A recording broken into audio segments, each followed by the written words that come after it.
हर हर महादेव दोस्तों, स्वागत है आपका हमारे YouTube चैनल हिंदी दिव्य कथा पर, जहां हम आपको सुनाएंगे वो कथाएं जो सिर्फ धार्मिक नहीं, भावनात्मक भी हैं। तो आइए ध्यान से सुनिए और इस आत्मिक यात्रा का हिस्सा बनिए। हिमालय की चोटी पर, जहां आकाश धरती से मिलने आता है, वहीं स्थित था कैलाश पर्वत, शिव का दिव्य निवास। चारों ओर घना हिम, श्वेत शांति और वायु में मंत्रों की गुंजन सी निस्तब्धता। यहां समय ठहर जाता था और जीवन साधना बन जाता था। एक शांत प्रभात था। बर्फ की ठंडी हवाएं कैलाश के आसपास धीरे धीरे बह रही थी। शिव ध्यान में लीन थे, सृष्टि के संतुलन के रचयिता, साक्षी और परम योगी। पास ही एक चट्टान पर माता पार्वती बैठी थी। उनके मुख पर चिंता की रेखाएं थी। उनका मन विचलित था, कुछ भीतर ही भीतर व्याकुल। उन्होंने धीरे से शिव की ओर देखा। उनकी आंखें बंद थीं, लेकिन उनका चेतन हर तरंग को सुन रहा था। पार्वती बोली, नाथ, क्या मैं एक प्रश्न कर सकती हूँ? शिव ने धीरे से आंखें खोली। उनकी दृष्टि में संपूर्ण सृष्टि की शांति थी। पूछो देवी, जो तुम्हारे मन में हो। वो मुझसे छिपा नहीं, परंतु शब्दों में व्यक्त करने से उत्तर स्पष्ट होते हैं। पार्वती कुछ पल चुप रही, फिर बोली, भगवान, आप त्रिकालदर्शी हैं। आप ही सृष्टि के रचयिता हैं, संहारक भी। आप ही सबका पालन करते हैं। फिर यह कैसे संभव है कि जिस संसार को आपने रचा है, वह इतना दुख से भरा हो? कहीं कोई भूखा है, कहीं कोई अपनों से बिछड़ा है, कहीं रोग, कहीं अपमान, कहीं अत्याचार। एक मां अपने बच्चे को खो देती है, एक पुत्र अपने पिता को जलती चिता में छोड़ देता है। कहीं भी न्याय नहीं दिखता। नाथ, क्यों? वातावरण कुछ क्षणों को मौन हो गया। शिव शांत रहे। उनकी दृष्टि हिमालय की उन चोटियों पर टिक गई, जहां वर्षों से बर्फ जमी थी, जैसे दुख और शांति एक साथ किसी पर्वत पर टिके हुए हों। फिर उन्होंने उत्तर देना आरंभ किया। पार्वती, ये प्रश्न तुम्हारा ही नहीं है। ये प्रश्न सृष्टि के आरंभ से प्रत्येक जीव का है। दुख का कारण जानने की जिज्ञासा मनुष्य को आत्मा की गहराइयों तक ले जाती है। सुनो, आज मैं तुम्हें एक कथा नहीं, एक दृष्टिकोण दूंगा, जो 5 स्वरूपों में प्रकट होता है। दुख को समझना है तो उसकी परतों को पहचानो। पहली परत परीक्षा की होती है, दूसरी कर्म की, तीसरी संतुलन की, चौथी मनुष्य द्वारा रचे संसार की, और पांचवी आत्मा और ईश्वर के जुड़ाव की। पार्वती ध्यान से सुन रही थी। शिव ने कहा, इन 5 सत्य को जानो और तब तुम समझोगी कि दुख वास्तव में क्या है। क्या वो दंड है? क्या वो तुम्हारी विफलता है? या क्या वो केवल एक यात्रा है तुम्हें अपने भीतर के शिव तक ले जाने की? पार्वती की आंखों में अब थोड़ी स्पष्टता थी। वह जानती थी शिव अब उन्हें सत्य के उस मार्ग पर ले जा रहे थे जो दुख के पार जाता है। शिव बोले, चलो, अगले प्रहर में मैं तुम्हें बताऊंगा वह पहली परत जहां दुख आत्मा की परीक्षा बनता है। पहली परत परीक्षा और सीख। शिव बोले, जब कोई आत्मा इस धरती पर जन्म लेती है तो उसका उद्देश्य केवल भोग नहीं होता, बल्कि सीखना और बढ़ना होता है। मनुष्य की आत्मा सोने के समान होती है, जिसे तपाकर ही शुद्ध किया जा सकता है। दुख उसी तपस्या का साधन है। जैसे एक मां अपने बच्चे को अकेले चलना सिखाने के लिए पीछे हटती है, वैसे ही ईश्वर कभी कभी तुम्हें अकेला महसूस कराता है ताकि तुम अपने अंदर की शक्ति को पहचानो। मैं परीक्षा लेता हूं, पर उत्तर तुम्हारे भीतर पहले से ही होता है। पार्वती ने पूछा, लेकिन क्या हर दुख सीख देने के लिए आता है? शिव ने सिर हिलाया। यदि मनुष्य समझे तो हर दुख एक गुरु है। यदि वह न समझे तो वही दुख उसे चक्र में फंसा देता है। सीख वही है जो मन को विनम्र बनाती है, और दुख सबसे बड़ी विनम्रता लाता है। दूसरी परत कर्म का फल। शिव बोले, पार्वती, ये जगत कर्म प्रधान है। जैसा बीज बोओगे वैसा ही फल पाओगे, चाहे वह फल इस जन्म में मिले या अगले में। कोई बालक भूखा जन्म लेता है, कोई महलों में, ये संयोग नहीं, ये कर्म का विज्ञान है। मैं न्याय करता हूं, पर वह न्याय तुम्हारे ही कर्मों से उपजता है। पार्वती की आंखें भीग गईं। तो क्या कोई कभी अपने दुख से बच नहीं सकता? शिव ने कहा, यदि वह कर्म से बंधा है तो फल भी भोगना पड़ेगा, लेकिन यदि वह कर्म करते हुए चेतना में जाग जाए तो कर्म उसे जकड़ नहीं पाते। ज्ञान और सेवा ही पुराने कर्मों को जलाते हैं। भविष्य वही बदलता है जो अपने वर्तमान को जागरूक होकर जीता है। तीसरी परत जीवन का संतुलन। शिव बोले, संसार एक रचना है और रचना में संतुलन अनिवार्य है। दिन और रात, गर्मी और सर्दी, जन्म और मृत्यु, सब एक संतुलन में है। यदि केवल सुख ही हो तो मनुष्य उसका मूल्य नहीं समझेगा। दुख ही सुख की गहराई बताता है। संगीत में भी सुंदरता तभी आती है जब उसमें ऊंच नीच हो। पार्वती ने पूछा, तो दुख अपरिहार्य है? शिव मुस्कुराए, हां, दुख एक छाया है और जब तक प्रकाश है छाया रहेगी, पर यदि तुम प्रकाश को पहचान लो तो छाया डरावनी नहीं लगती। चौथी परत, संसार द्वारा रचित दुख।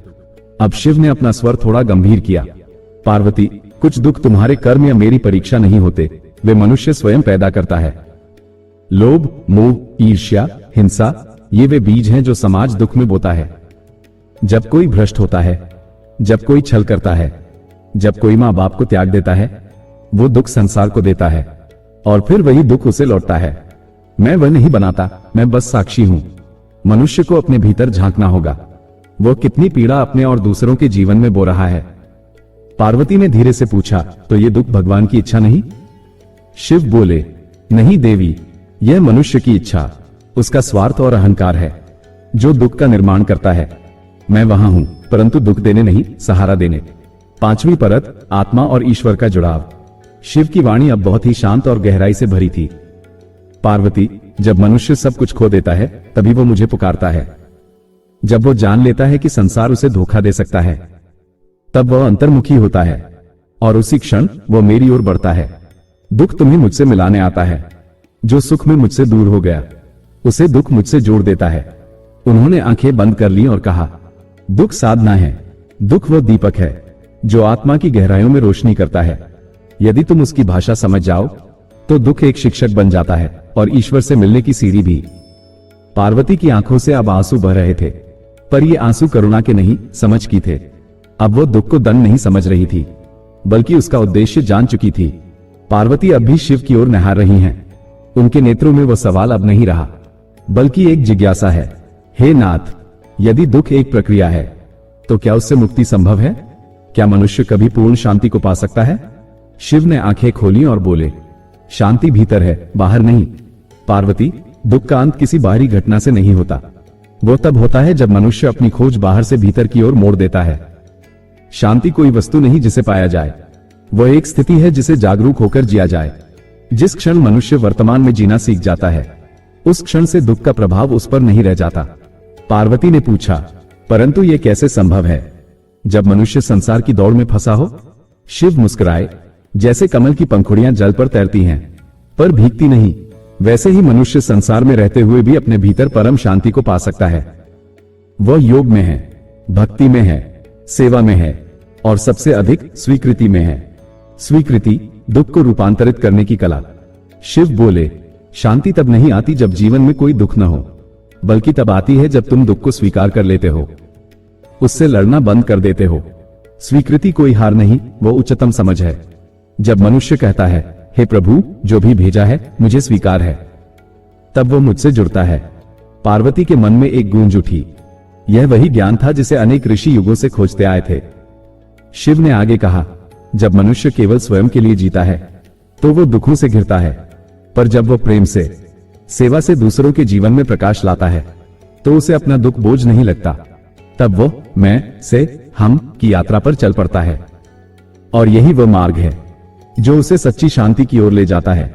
उन्होंने एक उदाहरण दिया, जिस प्रकार दीपक स्वयं जलता है पर चारों ओर रोशनी फैलाता है, वैसे ही जो आत्मा दूसरों के दुख मिटाने का प्रयास करती है, वह अपने भीतर भी प्रकाश अनुभव करती है। अब शिव ने आखिरी और सबसे गूढ़ सत्य बताया, पार्वती, अंतिम शांति तब आती है जब आत्मा अपनी असली पहचान को जान लेती है। जब वो समझ जाती है, मैं ये शरीर नहीं हूं, नहीं यह मन, नहीं यह भावनाएं, मैं चेतना हूं, शुद्ध, अजर, अमर। उस क्षण दुख समाप्त नहीं होता, बल्कि दुख उसे छू नहीं सकता। उन्होंने आंखें बंद की और कहा, यह वह स्थिति है जहां महावाक्य जन्म लेते हैं, अहम ब्रह्मास्मि सच्चिदानंद स्वरूपोहम। जहां आत्मा ब्रह्म को पहचान लेती है, वहां से न सुख मोह करता है, न दुख डराता है, वहां केवल मौन है और उस मौन में शिव है। शिव की वाणी थम गई। पार्वती अब शांत थी, उनका मुखमंडल तेज से दीप्त हो उठा था, जैसे कोई भ्रम का बादल छट गया हो। उन्होंने हाथ जोड़कर कहा, हे नाथ, अब मुझे दुख से शिकायत नहीं, बल्कि उसके होने का उद्देश्य समझ में आया। अब जब भी जीवन में दुख आएगा, मैं उसे आपकी एक साधना मानकर स्वीकार करूंगी। शिव ने मुस्कुराकर आशीर्वाद दिया, देवी, यह वही दृष्टि है जो आत्मा को मोक्ष के मार्ग पर ले जाती है। जिसे दुख से डर नहीं, वही मृत्यु से भी मुक्त हो जाता है। दुख एक अंधकार नहीं, एक द्वार है जो हमें भीतर की रोशनी तक ले जाता है। जो रोता है वो टूटता नहीं, वो खिलता है, और जो भीतर से जुड़ जाता है वो संसार में रहते हुए भी परम शांति को पा लेता है। तो दोस्तों, ये था आज की पवित्र संवाद। इस संवाद ने हमें ये सिखाया कि जीवन केवल एक अवसर नहीं, एक यात्रा है। आत्मा की यात्रा, अनुभव की यात्रा और अंततः मोक्ष की ओर बढ़ने की यात्रा। भगवान शिव और माता पार्वती के इस संवाद में छिपा है वो गूढ़ ज्ञान जो हमारे जीवन को दिशा दे सकता है। आशा करता हूं कि इस संवाद से आपको भी आत्मा के उद्देश्य और जीवन के रहस्यों को समझने में सहायता मिली होगी। अगर आपको ये कथा पसंद आई हो तो कृपया वीडियो को लाइक करें और शेयर करें, और कमेंट में हर हर महादेव जरूर लिखें। और ऐसे ही और आध्यात्मिक व प्रेरणादायक कथाओं के लिए हमारे चैनल हिंदी दिव्य कथा को सब्सक्राइब करें। हम फिर मिलेंगे एक नई कथा, एक नए संदेश और एक नई सीख के साथ। तब तक के लिए जय महाकाल, हर हर महादेव।